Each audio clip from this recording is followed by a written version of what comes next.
pendant 30 ans, j'ai signé des papiers. Des centaines, peut-être des milliers. Je ne les ai jamais comptés. Je signais le matin, l'après-midi, parfois tard le soir avant de rentrer chez moi. Ma signature était nette, régulière, toujours la même. On me félicitait pour ça. Pour ma constance. Pour ma fiabilité. Pendant 30 ans, je n'ai jamais posé de questions. Aujourd'hui, je comprends pourquoi. Et je vais vous le dire, non pas pour me justifier, non pas pour demander pardon, mais simplement parce que je crois que cette histoire mérite d'être racontée. Je ne suis ni un héros ni une victime. Je suis quelqu'un qui a obéi. Quelqu'un qui a fait son travail. Quelqu'un qui, pendant très longtemps, a cru que c'était suffisant. On pense toujours que signer, ce n'est rien. Juste un geste administratif. Un simple mouvement de la main. Une formalité. Moi aussi, je le croyais. Quand j'ai commencé, j'avais 24 ans. J'étais jeune, ambitieux, fier d'avoir décroché ce poste. C'était dans l'administration. Je ne vais pas préciser laquelle, parce que ça n'a pas vraiment d'importance. Ce qui compte, c'est que c'était un système. Un système structuré, hiérarchisé, organisé. Un système où chacun avait sa place, son rôle, sa fonction. Et moi, ma fonction, c'était de vérifier, de valider, et de signer. On m'avait dit dès le premier jour que j'étais un maillon essentiel. Que sans ma signature, rien ne pouvait avancer. Ça m'avait rendu fier. J'avais l'impression d'être utile. Nécessaire, même. Mon bureau était au 3e étage. Une pièce assez petite, avec une fenêtre qui donnait sur la cour intérieure. Pas de lumière naturelle, ou presque. Juste cette lumière blanche des néons qui bourdonnait légèrement. Je m'y suis habitué. Sur mon bureau, il y avait toujours une pile de dossiers. Parfois 2 piles. Parfois 3. Chaque dossier contenait des documents officiels, des formulaires, des demandes, des rapports. Mon travail consistait à les lire, enfin, à les parcourir, à vérifier que tout était en ordre, et à signer en bas de la dernière page.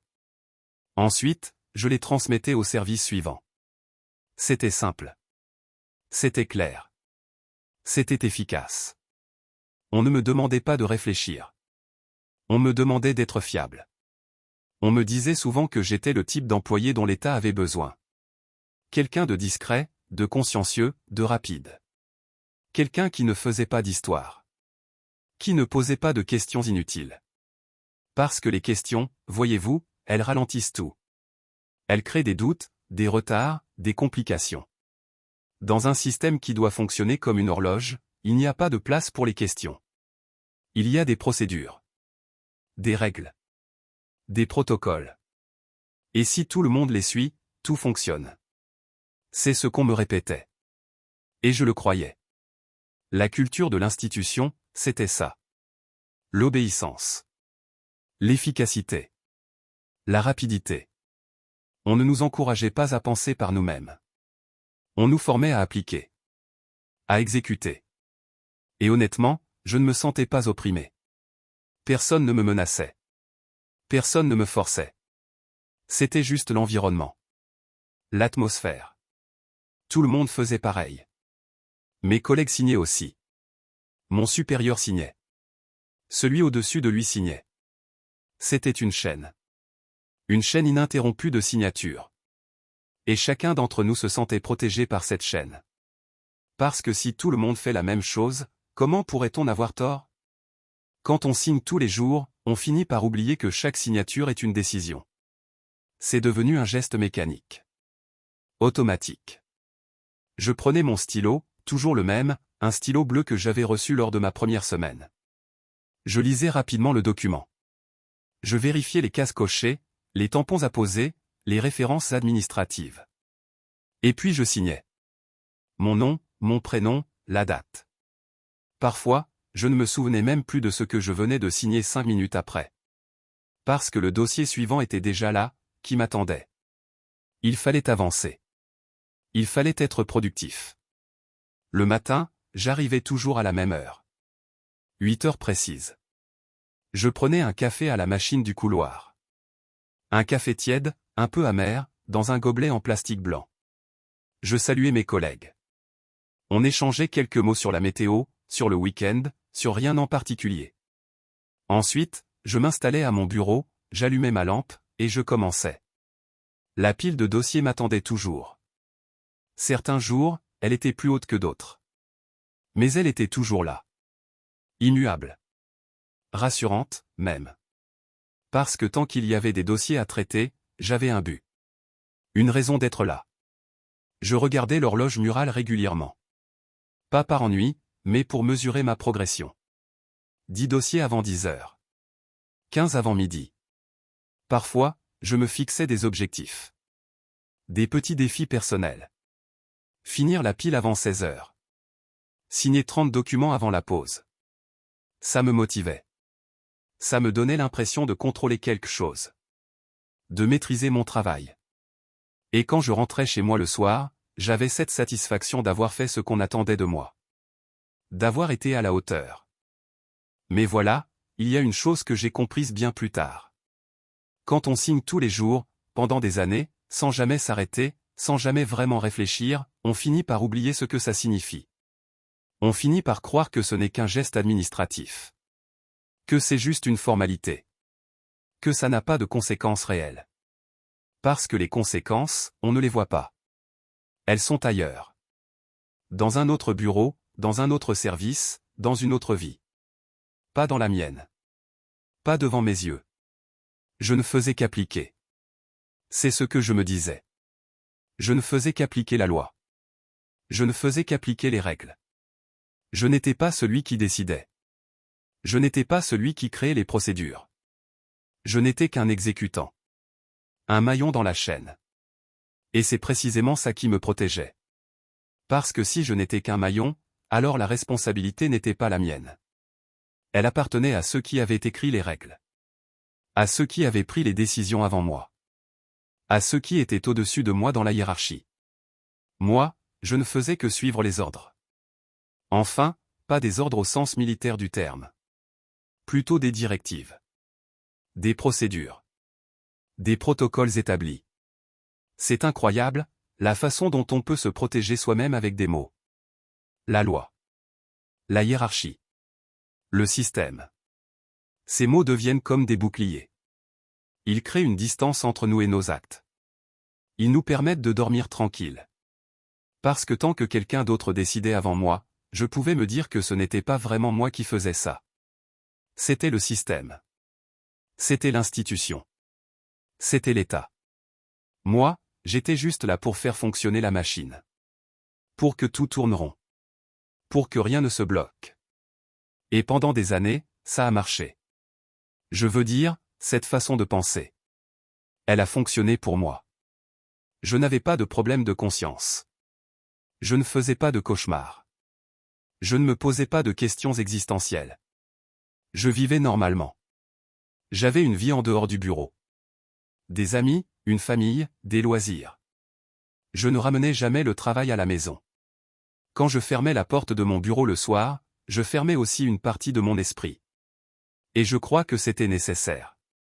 Parce que si j'avais vraiment réfléchi à ce que je faisais, si j'avais vraiment pensé aux implications de chaque signature, je ne sais pas si j'aurais pu continuer. Mais un jour, il y a eu une fissure. Une petite fissure silencieuse. Ça n'a pas été un grand événement. Pas de scandale. Pas de révélation fracassante. Juste un dossier. Un dossier parmi tant d'autres. Je ne me souviens même plus de tous les détails. Mais je me souviens du nom. Un nom écrit en haut de la première page. Un nom qui, pour une raison que je ne comprends toujours pas complètement, m'a marqué. Peut-être parce qu'il ressemblait au nom de quelqu'un que je connaissais. Ou peut-être parce que, ce jour-là, j'étais un peu plus fatigué, un peu plus attentif, un peu plus présent. J'ai lu le dossier. Vraiment lu, je veux dire. Pas juste parcouru. J'ai pris le temps de comprendre ce qui était écrit. Et pour la première fois, j'ai vu derrière les mots administratifs. J'ai vu une personne. Une vie. Une histoire. Ce n'était plus juste un formulaire. C'était quelqu'un. Quelqu'un qui existait vraiment. Quelque part. Et ma signature allait avoir un impact direct sur cette personne. Un impact que je ne pouvais pas ignorer. Ce jour-là, j'ai signé comme les autres fois. J'ai pris mon stylo. J'ai écrit mon nom. J'ai daté. J'ai transmis le dossier au service suivant. Mais ma main a tremblé. Juste un peu. Imperceptiblement. Personne ne l'a remarqué. Moi non plus, sur le moment. Mais plus tard, en rentrant chez moi, j'y ai repensé. Et j'ai senti quelque chose de nouveau. Un malaise. Une gêne. Pas de la culpabilité, pas encore. Juste un inconfort. Une sensation étrange que je n'arrivais pas à nommer. J'ai essayé de l'oublier. De me concentrer sur autre chose. Mais ce dossier est resté dans ma tête. Pendant des jours. Des semaines, même. Et petit à petit, j'ai commencé à comprendre quelque chose. Quelque chose que je n'avais jamais voulu voir. Quelque chose que je m'étais toujours caché à moi-même. Si je n'ai jamais posé de questions pendant 30 ans, ce n'était pas par obéissance aveugle. Ce n'était pas par peur directe. Ce n'était pas parce qu'on me menaçait. C'était par confort. Par commodité. Par besoin de sécurité. Parce que poser des questions aurait tout remis en cause. Mon travail. Mon identité. Ma place dans le système. Mon salaire. Ma tranquillité. Ma vie entière, en fait. Si j'avais posé une seule question, tout ce que j'étais se serait effondré. Vous comprenez? Ce n'est pas qu'on m'empêchait de penser. C'est que je ne voulais pas penser. Parce que penser, c'était dangereux. Penser, c'était remettre en question tout ce que j'avais construit. Tout ce en quoi je croyais. Toute l'image que j'avais de moi-même. J'étais quelqu'un de bien. J'étais quelqu'un de respectable. J'étais quelqu'un qui faisait son devoir. Et tant que je ne posais pas de questions, je pouvais continuer à me le dire. Je pouvais continuer à me regarder dans le miroir sans gêne. Je pouvais continuer à vivre sans douter. Mais le doute, une fois qu'il apparaît, il ne disparaît plus jamais complètement. Il reste là, dans un coin de l'esprit. Il attend. Il grandit lentement. Et un jour, on ne peut plus l'ignorer. Pour moi, ça a pris des années. Des années après ce premier dossier qui m'avait marqué. Parce que j'ai continué à signer. J'ai continué à travailler. J'ai continué à appliquer les procédures. Mais quelque chose avait changé. Chaque signature devenait un peu plus lourde. Un peu plus consciente. Un peu plus difficile. Et puis, il y a eu d'autres moments. D'autres dossiers. D'autres noms. D'autres histoires que je ne pouvais plus ignorer. Des conséquences que j'ai vues, de loin, parfois par hasard. Des nouvelles que j'ai entendues. Des résultats de mes signatures que j'ai découverts indirectement. Et chaque fois, je me disais la même chose. Ce n'est pas moi. Ce n'est pas ma faute. Je n'ai fait que suivre les règles. Mais au fond, je savais que c'était faux. Parce que j'aurais pu poser des questions. J'aurais pu demander des éclaircissements. J'aurais pu refuser de signer. Mais je ne l'ai jamais fait. Pourquoi? Parce que refuser de signer, c'était refuser d'être ce que j'étais. C'était perdre mon emploi. C'était perdre ma place. C'était perdre mon identité professionnelle. C'était devenir un problème. Un obstacle. Quelqu'un dont on se débarrasse. Et je n'étais pas prêt à ça. Je n'étais pas assez courageux. Ou peut-être que je n'étais pas assez convaincu. Ou peut-être que, tout simplement, j'aimais trop ma vie telle qu'elle était. Mon confort. Ma routine. Ma sécurité. Mon appartenance à ce système qui me définissait. C'est ça, le vrai pourquoi. Ce n'est pas une histoire de méchanceté. Ce n'est pas une histoire de manipulation. C'est une histoire de lâcheté ordinaire. De compromis silencieux. De petites trahisons quotidiennes envers soi-même. Envers les autres. Envers une certaine idée de ce qui est juste. Parce qu'au fond, je savais. Je savais que certaines de ces signatures n'étaient pas justes. Je savais que certaines de ces procédures étaient discutables. Je savais que certaines de ces décisions causaient de la souffrance. Mais je savais aussi que si je m'arrêtais pour y penser vraiment, je ne pourrais plus continuer. Et je ne voulais pas m'arrêter. Parce que s'arrêter, c'était tout perdre. Alors j'ai continué. Année après année. Signature après signature. En me disant que ce n'était pas si grave. Que d'autres faisaient pareil. Que c'était comme ça que le monde fonctionnait. Que je n'étais qu'un petit rouage dans une grande machine. Et que si ce n'était pas moi, ce serait quelqu'un d'autre. Tous ces arguments que je me répétais pour me rassurer. Pour me justifier. Pour continuer à vivre avec moi-même. Aujourd'hui, je suis à la retraite. J'ai quitté ce bureau il y a quelques années. La pile de dossiers n'est plus là. Mon stylo bleu est rangé dans un tiroir quelque part. Et ma signature n'a plus de pouvoir. Mais les signatures que j'ai faites pendant 30 ans, elles existent toujours. Elles sont archivées quelque part. Dans des dossiers, dans des bases de données, dans des administrations. Et elles ont eu des conséquences. Des conséquences réelles. Sur des vies réelles. Sur des personnes que je n'ai jamais rencontrées. Que je ne rencontrerai jamais. Les signatures ne changent pas. C'est notre regard qui change. Quand je repense à toutes ces fois où j'ai signé, je ne vois plus les mêmes gestes. Je ne vois plus un fonctionnaire consciencieux qui fait son travail. Je vois quelqu'un qui a choisi de ne pas voir. Qui a choisi de ne pas savoir. Qui a choisi le confort plutôt que la conscience. Et ce choix, je l'ai fait des milliers de fois. Pas une seule fois dans un moment dramatique. Mais tous les jours, dans le silence de mon bureau, sous la lumière blanche des néons. Je ne cherche pas le pardon. Je ne sais même pas auprès de qui je devrais le chercher. Je ne cherche pas non plus à me justifier. Parce qu'il n'y a pas de justification possible. Je veux juste que vous compreniez comment ça se passe. Comment on peut devenir complice sans même s'en rendre compte. Comment on peut participer à quelque chose de grave en se disant qu'on ne fait que son travail. Comment on peut signer pendant 30 ans sans poser de questions, et continuer à se considérer comme quelqu'un de bien. Parce que c'est ça, le plus troublant. Je n'étais pas un monstre. Je n'étais pas quelqu'un de cruel. Je n'avais pas de mauvaises intentions. J'étais juste quelqu'un d'ordinaire. Quelqu'un de normal. Quelqu'un qui voulait vivre tranquillement. Qui voulait payer ses factures, profiter de ses week-ends, partir en vacances une fois par an. Quelqu'un qui ne voulait pas de problème. Qui ne voulait pas se compliquer la vie. Et c'est précisément ça qui m'a rendu complice. Cette normalité. Cette banalité. Cette absence de questionnement. Aujourd'hui, je comprends pourquoi je n'ai jamais posé de questions. Parce que les questions auraient révélé qui j'étais vraiment. Pas un homme de principe. Pas un homme courageux. Juste un homme qui préférait ne pas savoir. Qui préférait ne pas voir. Qui préférait continuer à vivre dans l'illusion que ce qu'il faisait n'avait pas d'importance. Que sa signature n'était qu'un détail. Qu'il n'était qu'un petit rouage sans pouvoir réel. Mais chaque signature avait du pouvoir. Chaque signature était une décision.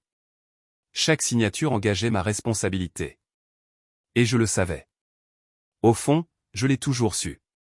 Mais je ne voulais pas l'admettre. Parce qu'admettre ça, c'était admettre que j'avais le choix. Que j'aurais pu faire autrement. Que j'aurais pu dire non. Que j'aurais pu résister. Mais je ne l'ai pas fait. Pas une seule fois en 30 ans. Maintenant, quand je me promène dans la rue, je me demande parfois si je croise des gens dont la vie a été affectée par l'une de mes signatures. Des gens dont le dossier est passé entre mes mains. Des gens sur lesquels j'ai eu un impact, même minime, même indirect.